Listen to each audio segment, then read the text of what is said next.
You are listening to Behind the Headlines, presented to you by the Warragul and Gazette. Welcome to Behind the Headline, the official podcast of the Warragul and Gazette. I'm Gazette journalist Nicholas Duck, and with me today is Warragul Industrials coach, newly minted coach, Michael Duncan. Michael, welcome. Hey Nick, how are you? Yeah, not bad at all, mate. First of all, welcome to the area. Welcome to coaching Warragul Industrials. It's a pretty new thing for you. How are you feeling? Feeling really excited, mate. Yeah, thanks. It's I've spent a lot of time in Warragul over the years, so it's nice to be down here and coaching footy. Yeah. Well, I suppose if you wanted to start by giving a bit of an introduction for yourself, people who might not know you, people who might have seen you around and wondered what your deal is, what's your history? Football-wise, I played at Morwell. I think I would have played seniors there from about 2003 to 2017. Retired a few times in amongst all that, and what local footballer didn't retire a few times? Yep. And look, finished up there and got a coaching opportunity at Tyres in North Gippsland. Coached there for 2 years. Finished up there and ended up coaching Woodside also in North Gippsland for the last 4 years. Played in the grand final last year, which we actually lost to Tyres, the two teams that I'd coached, and it's gonna hurt. it was a good game. And look, both clubs had come from a fair long way back in those leagues, so to have both of them playing in a grand final was still a pretty proud moment, even though I'd rather have gone the other way, but that's footy. And yeah, sort of got to the end of last year and finished the season. I was probably a little bit burnt out and needed a bit of a break, and took one, and come January I'm coaching again. Yeah, well, talk to us about that, because it's a bit of an unusual way to find yourself at the helm of a football club again. How did that come about? Look, I obviously knew Harmit Singh from my time at Morwell. So I think he'd sounded me out earlier in the way that he does it, without being too specific. Yeah. And as I said, I was pretty burnt out, so I had no interest in sort of coaching or having that discussion. Couldn't have seen myself sort of going anywhere other than Woodside. I really enjoyed it over there, and as did the family. So yeah, it was probably around about Christmas time. I was actually catching up with one of the guys from there, and he asked if I had itchy feet, and I said I certainly do, but there's not many coaching jobs that come up in December. Certainly none that you'd be interested in taking. Usually if something pops up then, the wheels are well and truly off. And then lo and behold, I think a day later, Nick Gooden rang, and we had a little bit of a chat, and then maybe caught up a week or so after that. And really impressed with the club, the size of the club, the way they run the club, and made it a pretty easy decision in the end. Yeah, good. Yeah. So now that we're about 2 weeks out from round one, thereabouts, how are we feeling? Feeling pretty confident. Yeah, it's been a wild sort of 7 weeks of training and coaching that I've been involved. Probably about 10 weeks all up since I said yes to coaching. And it's hard, like the way that I coach.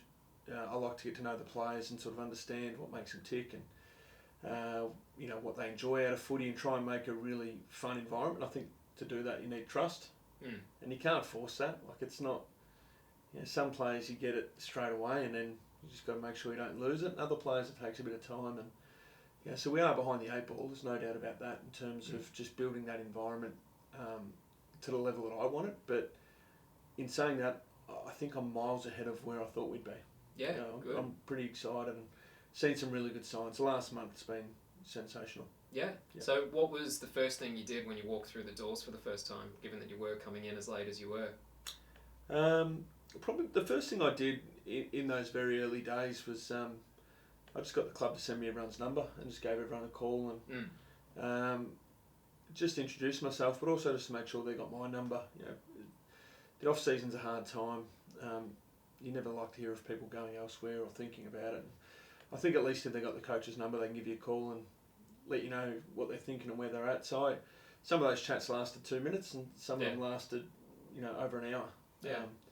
So I clocked up a few Ks walking around that day making calls, but that was the first thing I did. Yeah. Really valuable process for me. Yeah. And what's been your impression of the club so far, having been new to it? It's been really good. I'd say I've gone from one of the smaller clubs. Woodside's a population of maybe 300, and I'd say I don't know the data behind it, but Dusties would have to be one of the biggest clubs in Gippsland. When you look at under 16s football right through to seniors and then the Rusties as well. Yeah. On top of that, you've got your 3 women's football teams and then 7 netball teams. Yeah. You'd be hard pressed to find any club fielding that many teams in the region. So first impression is it's a very well-oiled machine. There's a lot of help and support for the coaches, and as I said, it's sort of made it a bit easier for me in these early stages. Yeah, good. And how have you settled in personally? Feeling pretty part of the club now? Yeah, I think so. I've had first night at the pub with the boys. Yeah, good. That's and the the important one. girls are there as well, so that was good. I'm starting to feel a lot more settled. As I said, it's going to take time. You can't force that. You're sort of leaning in on people a little bit to just be open and make it easy for you. And footy clubs are great like that. Football, netball clubs. I think it's a reason why you get involved is because of the family environments and the friendships that you make. But as I said, you've got to kind of let it unfold in its own time. So I feel settled, but I think I'll feel a lot more settled. Once we get into that routine of Saturday football. Yeah. And I know that you said it yourself, that you are a little bit behind the 8 ball just with the manner of which you've come to the club. What have the last few weeks of training looked like for you, implementing your sort of idea of what the team should look like? Yeah, well, it's at the stage of figuring out, what players do well, how I want to go about things. I've got a lot of respect for Harmit, who's coached there for the last few years. Very good coach. I've been able to get some vision from the way the boys have played and watched a fair bit of that. I'm not huge on wholesale change. I think what they've done has been pretty good. I'm more about execution and making sure that we can trust each other and play better together for a longer period of time. So, it's in country footy. You've got sort of 4 hours a week with players, and a lot of players with work and family now.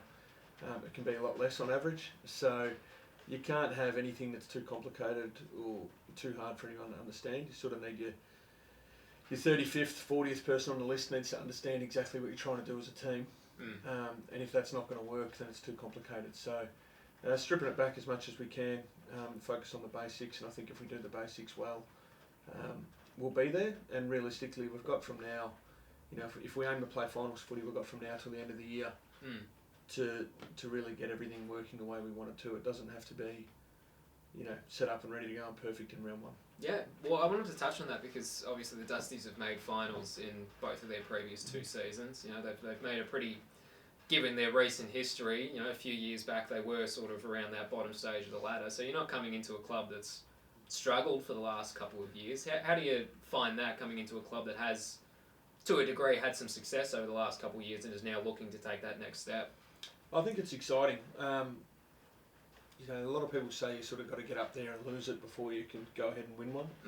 I don't really subscribe to that. I think as a club, it's not the playing group, it's more the whole club needs to get used to what success looks like.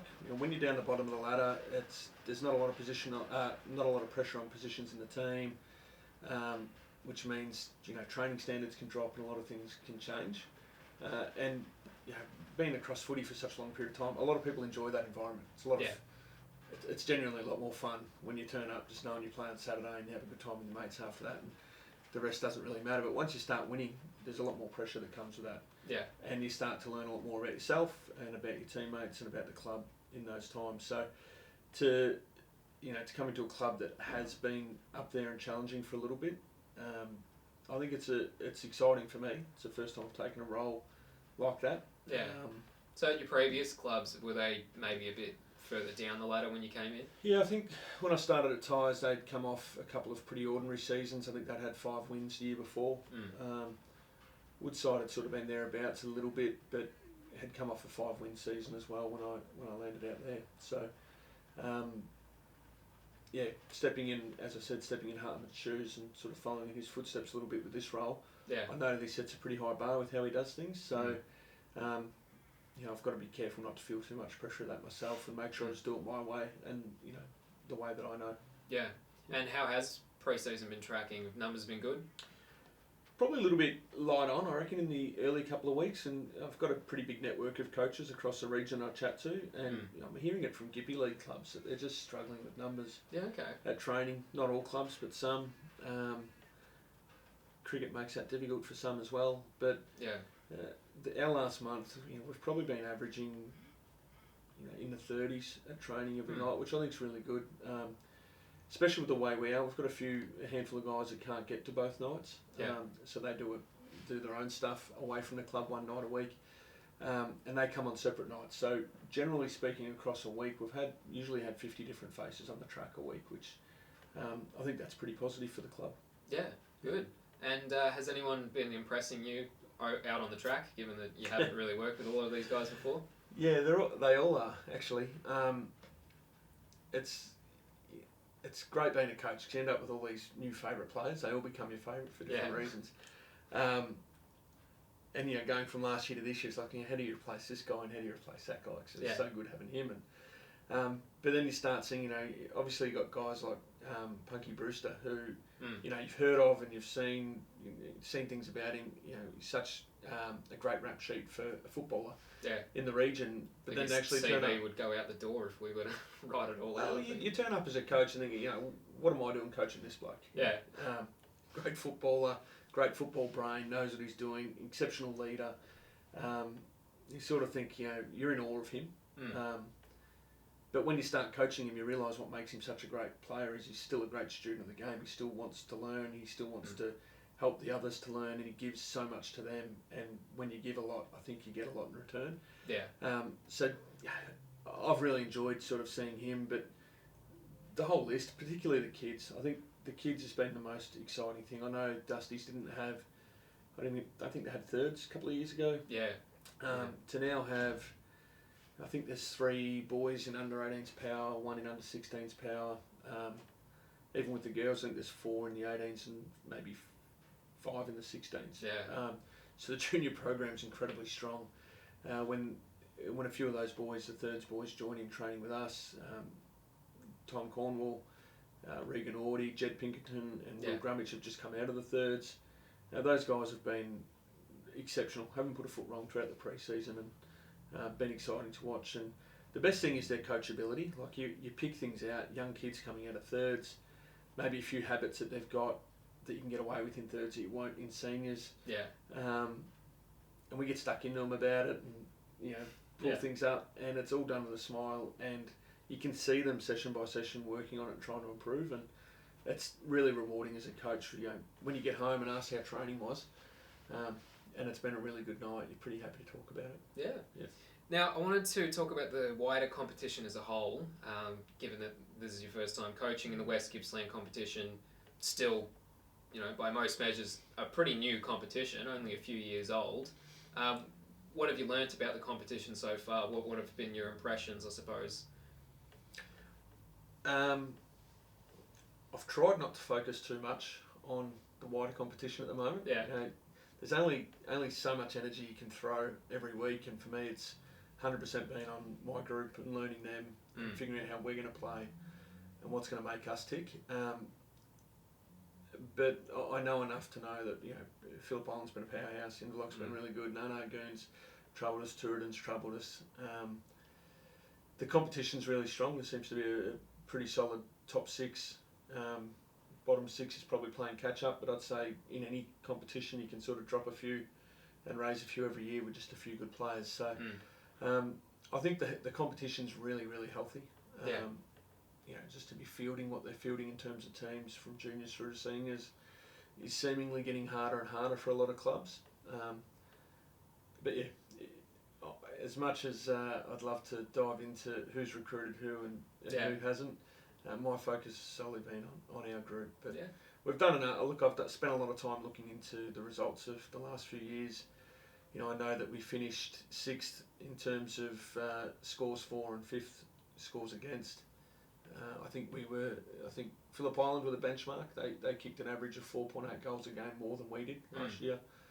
And Inverloch won the flag and conceded on average 4.2 less goals per game than we did. So if you want to look at where our improvement's got to come from, that's got to be it. We've got to be a goal a quarter better offensively and defensively. Yeah. Over the whole year if we want to be winning a flag. Yeah. Yes. Yeah. And have you become aware at all of some of the Dusties' rivals at all? Some of the rivalries they've got going on around the competition at all? It's like any footy club. It depends who you talk to. Someone hates someone, and Well, I think you're going to be come 1:30 on a Saturday afternoon when people are warming up. We owe these blokes one, and you get that every week, no matter who you're playing. Yeah. Well, I think there's been something building between yourselves and your round one opponents. Yes, we're Phillip Island. Yeah, there was a very after the siren kick in a prelim a couple of years ago. Oh yeah, and one of the best local footy games you'll ever watch. That prelim, it was just absolute, just guys going at it, throwing themselves at the ball. The skill level and the way that it wasn't a high scoring game, but just the way that those guys were throwing themselves at the ball, and to have it go to overtime and then a kick after the siren. I mean, it was just. Yeah. So I know it's been pretty tense for those guys. I think it's a pretty healthy rivalry in that they sort of recognise the competitive spirit between the two teams, and that's why they're playing the showcase game over Easter, which is a pretty nice way, to remember that at the end of the day we're just playing sport. Yeah. There's rivalries we like, but and it's probably a little bit odd. You don't see rivalries of towns that are sort of far apart. Like I know in the Gippy League, I'd imagine Warragul and Druin probably go at it. No different. You imagine very correctly. No different to Sale and Maffra, Mall, Traralgon. Yeah. So you get that cross-town rivalry thing going on, but it's pretty cool to have one across the other side. Well, it's just interesting, I think, because West Gippsland was sort of this competition almost manufactured from a bunch of different clubs from different leagues. That without that competition, you never would have had a Warragul Industrials Phillip Island rivalry. Like that's just so far out of the question. But now we're here. It's a natural rivalry. It's not like anyone's forced it. It's just sort of come over the last few years. But it's pretty interesting, I think, actually. Yeah, it is. Yeah, I'm really looking forward to round one. It's going to be a great experience. I know it's a huge crowd over there. I know they're a really good side and have been for a while. Home ground's a bit of a fortress, of course. A home ground fortress. It's for us. I think we go in and it's just a free hit. We go in and play footy. We enjoy every bit of it, and we see where we are at the end of the day. And round one, I don't think it. If we go over there and win by 10 goals or lose by 10, I don't think it makes or breaks our season in any way. No, of course. Now, I wanted to touch on the team. New recruits. Obviously, you're a pretty new recruit, but in terms of new players that Dusties fans can expect to see out there, who's been new to the club? Yeah, we've got a few. Corey Intveen has come to the club. He's a ruckman forward. Been exceptional at training so far. He's led most of the running, which is pretty good for a big fella. Who else have we got? Anthony Munkara, who was on Essendon's list last year. Yeah. He's just come down from the NTFL, so he'll be with us for the year. Only just got down this week actually, and phenomenal at training. Just great speed and what position does really he play? Good size.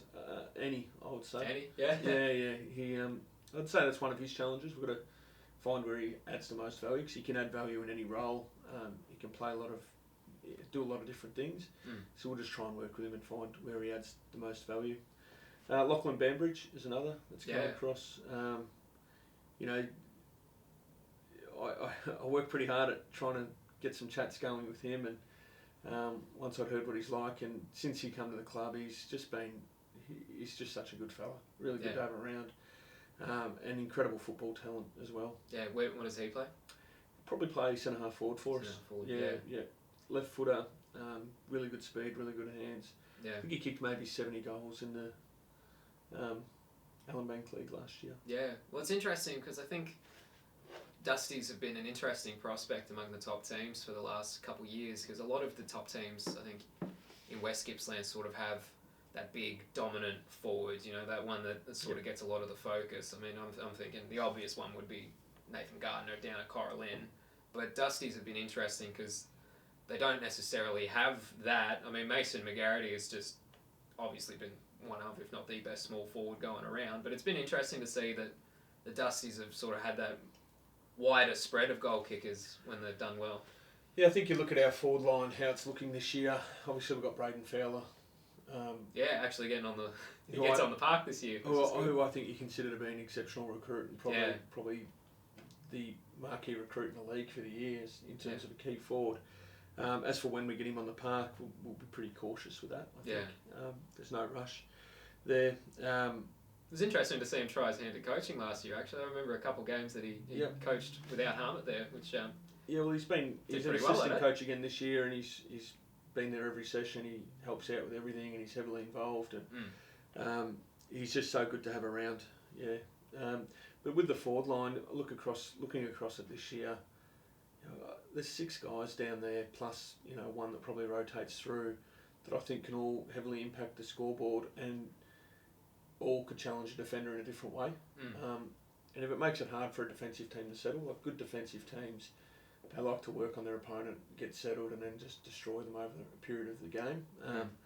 I think we'll probably be a little bit harder than that because of the awkwardness of our matchup. And you mentioned Mason. Anyone that he's regarded in the way he is as a small forward in Gippsland, he's so good to watch. Yeah. Absolute live wire. I mean, I know I saw him. He was kicking goals from the boundary line and then other goals from 50 metres out. It was just threatening no matter where you put him. Yeah, and then another one we got back who'll spend time in our forward lines, Will Jolly as well. I think it was there the last few years, but disappeared for a bit last year. But really good to have Wilbur back. He's been training incredibly well. And again, he just adds something different to that forward line. Difficult matchup. Now, I just wanted to touch on players who might have been there last year that won't be there this year. Now, I don't know whether you have the list ready to go, given that you yourself weren't there, but are there any players of note that won't be returning for Dusties this year? There's a few. Josh Eyre, who is now listed at Collingwood. Yeah, well, of course, he got on Collingwood's list. So disappointed in that for him, but obviously disappointing that he's gone to substandard side. I mean, really, correct. Couldn't think anything worse, but all the best to him. Kyle Staples and the other one's Kane Oldham has left. So I think Kane's gone back to Longwarry, where I think he was there before he came to Dusties. So definitely every club loses a couple each year and picks up a couple as well. Like that's pretty standard. Well, now with the team that you've got running, do you have any particular expectations for this season, whether that be ladder-wise, finals, or just general expectations? Not really. It's easy for me to sit here and say that, but anyone that's involved in football and been involved for a long time, you're a competitor and you're there to win. So we'll want to win. But I try not to get too caught up in the outcome. If you get too worried about what the scoreboard says or where you are in a ladder, I think you're probably missing all the fun bits that happen in the journey of football. All the little wins. You can have a bad day and have a lot of little wins. You can have a good day and have a lot of little losses. So my expectation is more for the playing group and sort of what I want out of them, and more or less that is that you're giving up your time to be there. So like anything in life, if it's work or footy, relationship, if you're going to be in it, and see what you can make of it. Yeah, good. And when the team does run out in round 1, what can fans expect? What does a Michael Duncan Warragul Industrials look like on the field, do you think? I think it'll look fairly similar to what they're used to. There might be a few players that had little positional changes. I'd like to be a reasonably settled team. I know one of the biggest strengths of the Dusties is probably the versatility of a lot of players. They can play multiple positions, but I really like to try and settle. I like to have a settled back line. I think other than that, it'll probably be a pretty similar sort of a game. Yeah, good. Yeah. And in terms of leadership, what can we expect? Is Punky going to be taking over the captaincy role again? Yeah, I've sort of spoken to the group about this, and for me, it's a bit of an open slate. It's very hard to go past Punky. As I said, he's an exceptional leader. I haven't had that chat with him yet. I'd imagine if he is interested in being the captain, then he will be the captain. But in terms of our leadership group, I think we've got a pretty good on-field contingent of playing coaches. So Nick Viss is an assistant, as is Braden Fowler and Sam Russell. So they sort of cover a fair bit of the ground for me out there. So we'll probably add a captain and a couple of other leaders to the list, and that'll probably be it. Yeah. And we'd like to have that sorted. But I think we've got so much experience in that side that you can read into that stuff a little bit too much these days. And I expect someone coming in for their first game to be as vocal and bought into the group and feel as welcome to be able to speak up as Punky, who's been there for a long time. So yeah, whether we've got leaders all announced before round one or not, we'll see. Yeah, no, fair enough. And you mentioned it before, but I just wanted to touch on, you mentioned the Rusties. That's a bit of a new addition. Can you talk about that? Explain what that is for those who might not know what the Rusties is. I feel like this is becoming the Punky show. He's the coach. I'll have to get him in here to talk about it. Yeah. So the Rusties is the over 35s, Dusties. Yeah. Love the name, by the way. Yeah, it's pretty good. I've been roped in as a recruit, I believe. Have you actually? Yeah, breaking news. Oh, goodness. Share that with the wife. You got it. I hope she don't watch the podcast. Don't worry, mate. We're not going to put it on the front page. So those guys have been joining in training with us a little bit. I think they'll separate from next week onwards, and they train for a little bit and then a few beers. It's a great social outing, and I love the concept. Again, sort of over the years of footy, you see so many guys play, and they stop playing and they're not involved, and they get a little bit lost and lose the social side a little bit as well. Coaching's not for everyone, and not everyone wants to be a runner or committee member and those sorts of things. And I think if the Rusties gives these guys a place to sort of come together and still be competitive, still play footy, enjoy a beer and have a good time, then there'll be a few games played, I think, this year after the senior footy. So it'll be a great spectacle for everyone to hang around and have some fun watching that. Have you gotten out on the track yourself yet? Yeah, a little bit. A little bit? Yeah. How you feeling? No, terrible. Terrible? Yeah. Well, that's a bit expected. About as good as I should feel at this age. Yeah. Just think, mate, it means that you've got another retirement to add to the collection Correct. eventually. Yeah, reckon I'll raise the bat soon, probably. Yeah.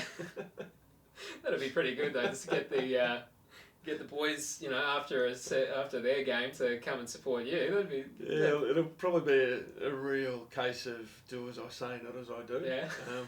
So a lot could unravel if the boys watch me play. Yeah. But we'll see how that goes. No, I'll back you, mate. I'll back you. You'll be fine. Now, I also wanted to talk about, and we don't have to talk about it in length because we're getting them in for their own podcast, but it's pretty well known that the Dusties have, and you mentioned it before, a pretty large, successful women's program. Yeah. You coming into the club for the first time, what's that been like to see that in action and to see a club that has been so successful in, I suppose, pioneering women's football in the area? Yeah, it's exciting. You see it. Obviously the Dusties aren't the only club running around that's fielding multiple teams of women's football now, and I've experienced this and seen it before, and it's a great thing for footy, great thing for the club. But Scott, their coach, was one of the first people I probably spoke to as well. Yeah, my old high school PE teacher. There you actually. go. So. Well, we've done a little bit of combined work at training, which we'll try and encourage that as much as we can throughout the year, whether it's joining in a little bit with them or them joining with us, as well as joining with the juniors and all that sort of stuff. It's just good. I think when you've got, as I said before, there's 15 teams across football and netball. It makes a difference when you're out there playing and you've got 14 other teams that are actually interested in whether you win or lose. Yeah. And I'm sure, and chatting to a lot of the guys, they're genuinely interested in how the women's footy's going, and the women's footy's interested in how the men's footy's going. And there's a lot you can add. You can see things, you can help out with their training, and they'll see things and help out with ours. And I think, together as a club, that's what it's all about. Yeah. Cool. Now, that is just about everything that I wanted to touch on. Was there anything that I haven't brought up that you think might be worth giving a bit of a mention to? No, I don't think so. If we're getting out of here, we're getting out of here. Yeah. Unless you can think of anything else. No, I don't think so. No. All right. Well, thank you very much for joining me, Michael. Much appreciated, mate. And no worries. best of luck for the season ahead. Thanks a lot.